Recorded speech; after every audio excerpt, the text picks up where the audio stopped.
Alright, here we are back again. Differentiate y equals x cubed with respect to x using first principle.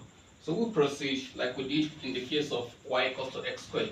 So we are going to have y plus delta y, which is the change in y, equals x plus delta x, which is the change in x. And of course, whatever was happening to x, remember, happens to what? Delta x as well. So both will be cubed.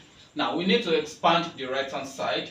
And in expanding the right hand side, of course, you're supposed to place them side by side by side. That's three of this kind of brackets, but we don't have the luxury of that time. So we're just going to apply the knowledge of binomial expansion as well as a Pascal triangle. So I'll be doing the expansion very straight.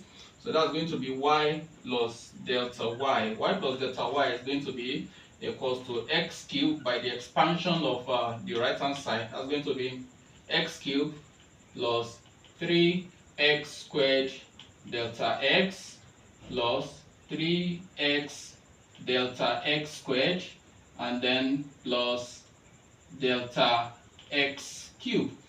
So that is what we have for the right hand side. So the next thing to do now is to make delta y the subject of the formula. So what do we do to make delta y subject of formula as before? So we are going to have y plus delta y and minus y equals x cubed plus 3x squared delta x plus 3x delta x squared plus delta x cubed. Now minus y also. Whatever you do to the left hand side, you also do to the right hand side. So we are subtracting y from this, we also subtract y from the right hand side. So we'll proceed as this. So delta y will be left here because y minus y becomes 0. So we'll be left with only delta y here.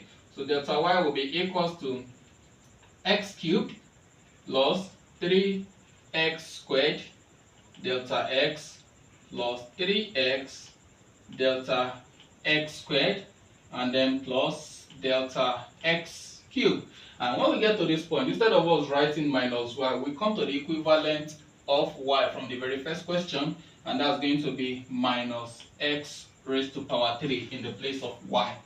And of course, x raised to power 3 now can cancel x raised to power 3 here, because x raised to power 3 minus x raised to power 3 becomes 0. So we'll be left with delta y equals 3x squared delta x plus 3x delta x squared, and then plus delta x cubed. So that's what we'll be left with after this simplification. So when we get to this point, having simplified the right hand side, the next thing to do again is to divide everything through by delta x. So that becomes delta y divided by delta x equals to 3x squared delta x divided by delta x, and plus 3x delta x squared divided by delta x, and finally plus delta x cubed divided by delta x. So we are dividing through by delta x. So we proceed to the other side of the board and rewriting this one and then following up with the simplification. We'll be having delta y over delta x equals to delta x, we cancel delta x here and we'll be left with only 3x squared. So that's going to be 3x squared plus this delta x is going to cancel only one of these delta x. So we'll be left with 3x delta x in its own case, and then finally plus this delta x also is going to cancel only one of these delta x cubed. So that's going to be delta x squared. So we have simplified also the right hand side again. Having done the simplification, the last thing to do now, or the next thing to do rather, is to limit delta x to tend to 0. So we limit delta x tending to 0 for delta y over delta x. And when we do that to the left hand side, we also do the same thing to the right hand side. So we limit delta x to tend to 0 of 3x squared plus 3x delta x, and then plus delta x squared for the right hand side. Now When we limit delta x to tend to 0 for the left hand side, what happens is that delta y over delta x changes to dy by dx. And when we do the same to the right hand side, in its own case, wherever we see delta x, we replace it with what? 0. So that becomes, there is no delta x here, so we'll be left with only 3x squared plus 3x multiplying delta x. Delta x is going to be 0.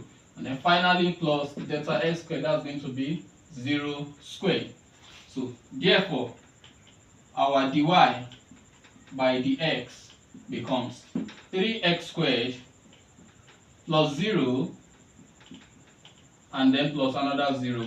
Eventually, dy by dx equals 3x squared. And that is the differentiation that is expected of us. In this case, differentiating y equals to x cubed with respect to s using the first principle. I give to you 3x squared.